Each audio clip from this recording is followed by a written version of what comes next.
So mga kabyuhero, tayo po ay narito ngayon sa Intramuros, Manila. Okay? At akin po kayong itutur dito po sa pamoso historical na Intramuros. Okay? Ang Intramuros po mga kabyuhero ay noong pong unang panahon yan, came from the word intramuros, kasi po noong araw po ang Intramuros po ang tinatawag na sentro po dito sa Pilipinas. Ibig sabihin yung mga taong may kaya o mga mayayaman, mga elite dito po nakatira. Yan. So kung napanood nyo po yung pelikulang Hunger Games, ito po yung tinatawag na The Wall. The Wall. Yan. Yung tinatawag po nga district center. Meron pong The Wall, tapos may mga district po.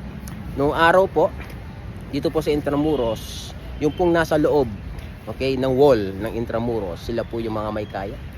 Sila po yung mga mayayaman, mga elite. Okay, yung nasa labas po, yung mga tinatawag na mga nasa mababang uri. Okay? So noong araw, ito po yung pinaka-kapital, pinaka-district, pinaka-sentro. Nandito po lahat na nangyayaring mga may kinalaman po pagdating po sa mga tradings, pagdating sa mga politika, pagdating po sa mga pangkabuhayan. So dito po nagaganap at dito po nangyayari po. Kaya nga po Intramuros, yung mga nasa loob ng mga tao dito nung araw, sila po yung mga may kaya, mga elite, mga mayayaman, mga kilala. Okay? Yung mga nasa labas, sila po yung mga mabababang uri. Okay? So mga kabihero, ito po ang Manila Cathedral, the second largest church here in the Philippines. The second largest church, Catholic church here in the Philippines, ang Manila Cathedral. Pero ito po ang pinakaunang simbahan po dito po sa Pilipinas. Okay. Kaya nagkaroon ng explore yung Intramuros. Palasyo del Gobernador, dyan nagpatay yung COC, yung supply dito, kandidato yung local national. Comelec to, di ba? Comelec. Sa civil floor. Opisina naman namin dyan sa Intramuros Administration at saka sa Department of Tourism sa fifth floor. Sa kanan, yan yung the first Roman Catholic in the Philippines. Wow! Yan lang yung aircon dito na simbahan. Yung aircon yan, Manila Cathedral, binubuksan yan pag may kasal, pag may mass. Ganun. Isa dyan yung yung Ilonggo na kardinal natin ngayon, si Kardinal Advincula, tuwing linggo. Tuwing linggo lang. Ito yung unang simbahan? Yung Manila Cathedral Church, pangalawa sa matanda na simbahan yan dito sa loob ng Intramuros. Pang-walong gawa na yan kasi yung katedral na pang-pitong gawa na-destroy the Battle of Manila 1945 pag-bombing ng mga Amerikano, pagbalik ni General Douglas MacArthur. Tapos yung sa unahan, sa kanan, part ng government office yan yung Bureau of the Treasury na ngayon. Yan yung Ayuntamiento de Manila dati. Ibig sabihin ng Ayuntamiento de Manila, ito yung Manila City Hall ng mga Espanyol. Ayan, Ayuntamiento de Manila. Salitang Espanyol yan. So ito yung picture tayo bago kayo pumasok. Dandahan lang tayo. May payong naman tayo. Welcome sa the first Roman Catholic in the Philippines. Paano yan?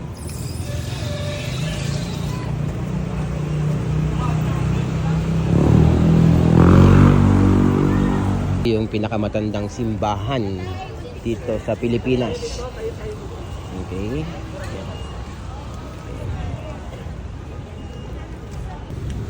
Ayos. Ito abandon.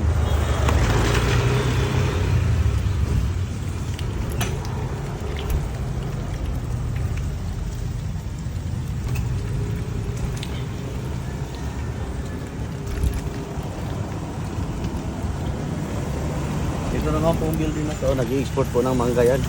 Yan? Ito po, papunta Hong Kong, Singapore, Korea.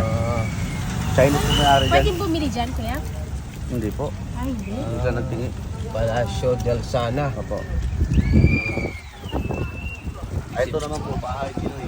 Chinese Museum. Ibig sabihin, ano yan? Ayun, kay Isa Angelo Ibig sabihin, kamunting na maging palasyo pala yun. Hmm. Talaga Palasyo del Sane, sabi.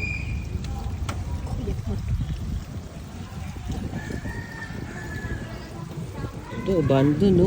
Laki, oh.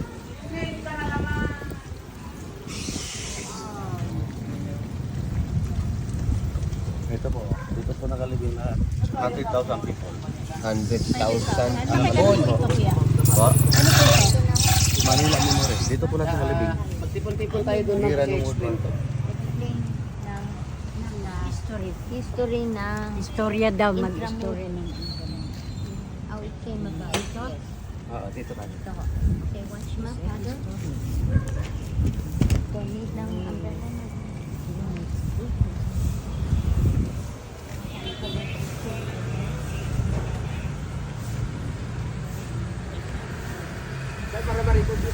Sige.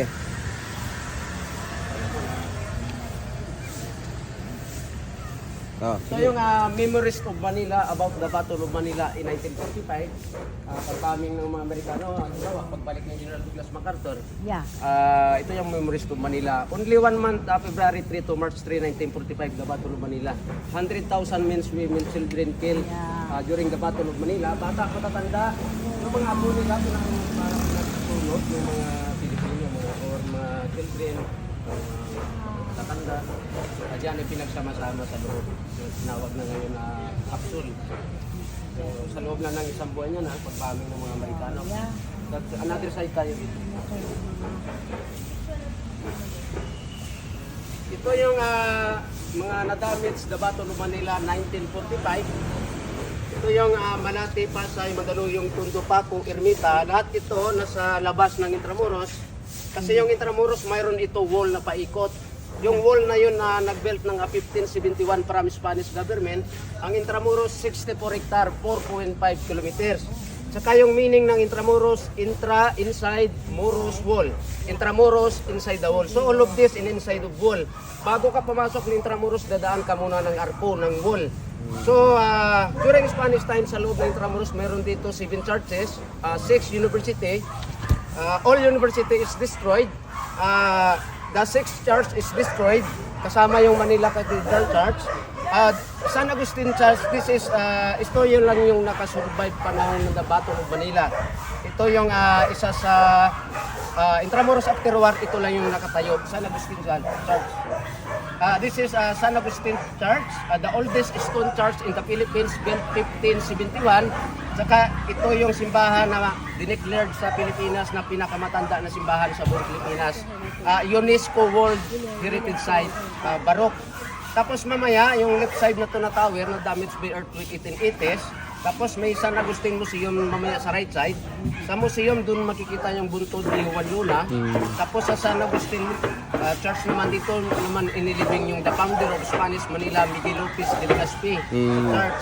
Ang left side nito mamaya, the Little Bigan, yung pinaganda ni First Lady Imelda Marcos 1981. Mayroon doon museum, first floor, second floor, Spanish Museum. Sa likod tayo sa...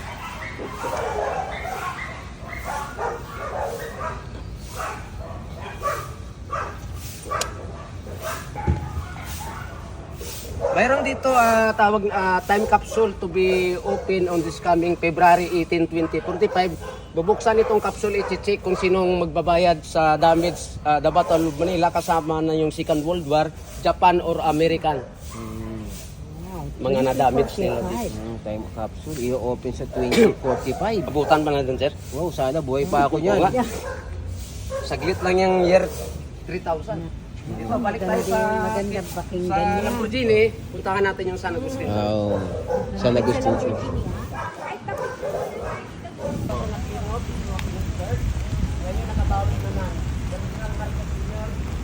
Tapos number 17 na ngayon si Ferdinand Marcos. Yan, una, sino yung una? Pinakahaba na term dyan si Ferdinand Marcos. Ako, paikot yan dyan. Dito ako mailalagay na.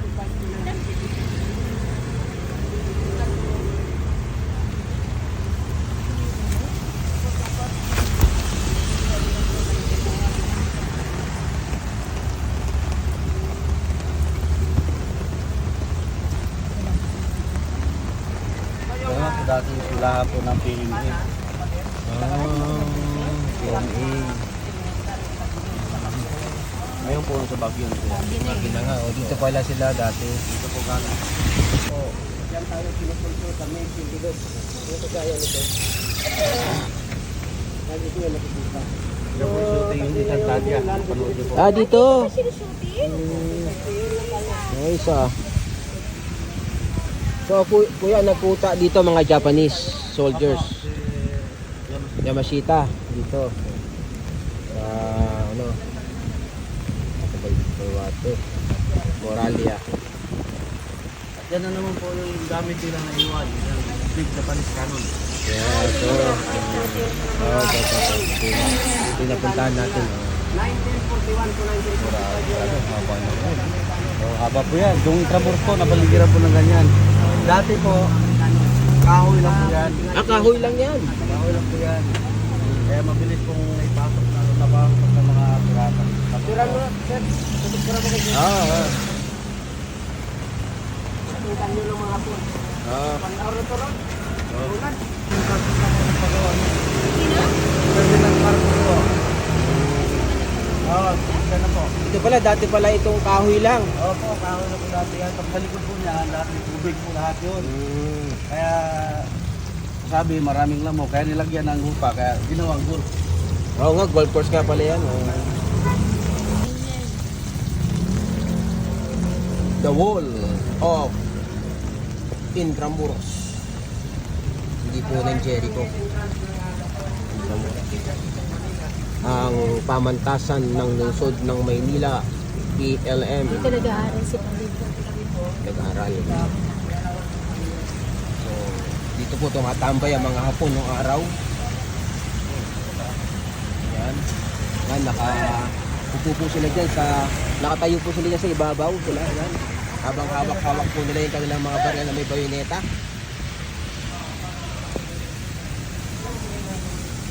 Dapat ano pa, konting pa. Hindi pa handa yung NPU, Culinary Institute. The baby.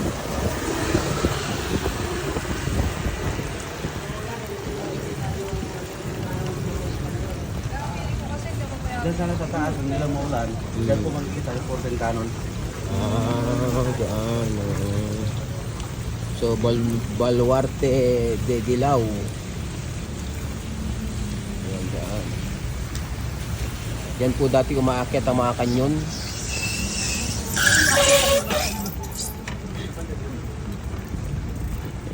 Ito po, eskwelahan po ng Mapua. Ah, Mapua. pala dito nga rin pala sa loob ng Matuan. Ito palang Mapua. Marami na parang school din dito, no? PNM. Mapua University. Ang haba, no?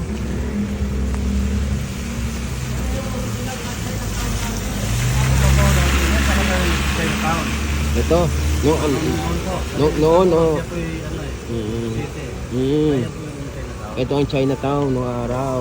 Ah, oo nga, no.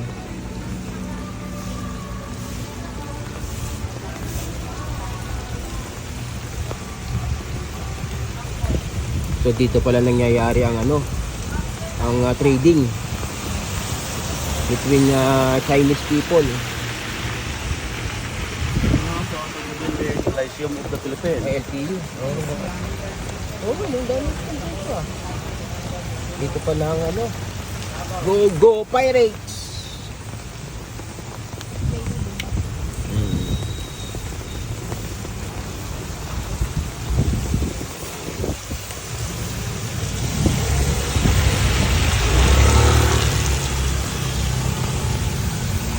Ilang university ang nasa loob sila?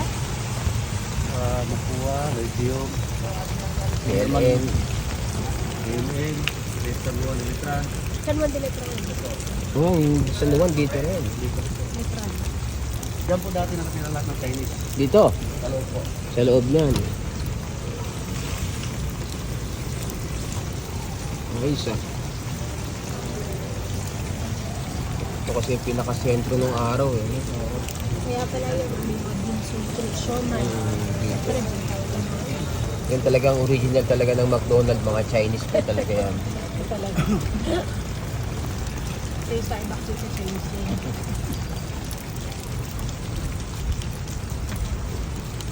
Grabe ang taas. Ay, hindi. Si Marcos na nagpagawa nito eh.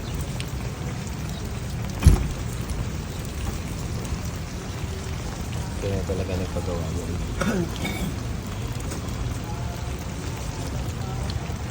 Museo de Intramuros to Manila Cathedral. Ito po yung San Juan de Letran. Ah, ito. Ito pala ang San Juan de Letran. Colegio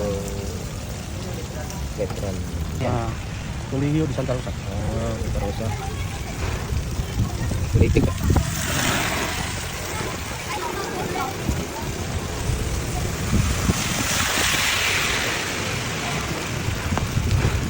San Vicente Liam de la Paz, Yorme Catholic.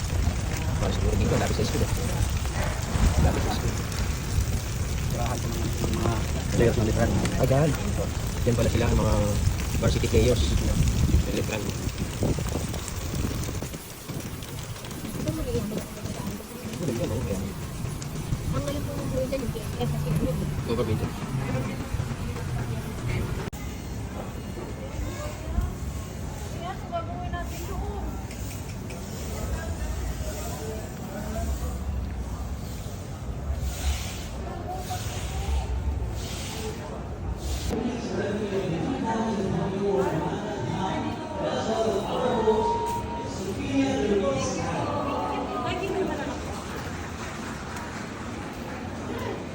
Isang makakadhang na araw pa sa Manila! Welcome to the 2024 Pamana Agam Presidensya sa Bawat Aki at Huda.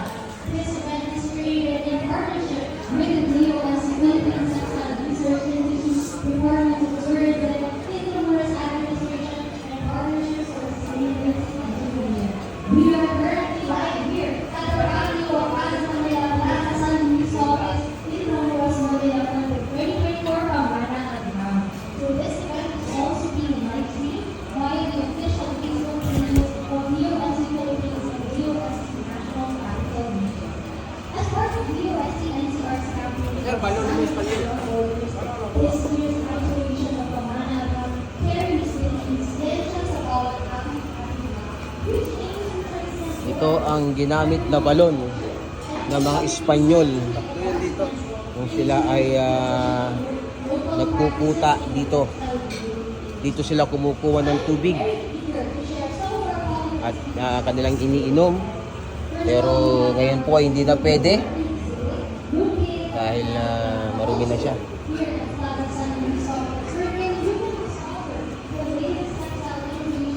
Yung White Knights Hotel, binisita rin nakaraan ng presidente ni Marcos. Kasi Ilocano mayari nito. Ah, yan ito. Ayan. Tapos dyan din yung Instituto Cervantes na pwede kayo mag-study speak Spanish. Dito. May nagtuturo. Dito. Tapos doon din banda yung Casablanca nga pwede ka mag-reception kasal, binyag, birthday. Ah, okay. Bin kasi ngayon. So ito, nung panahon ng mga Kastila, Ito yung part ng original Spanish house.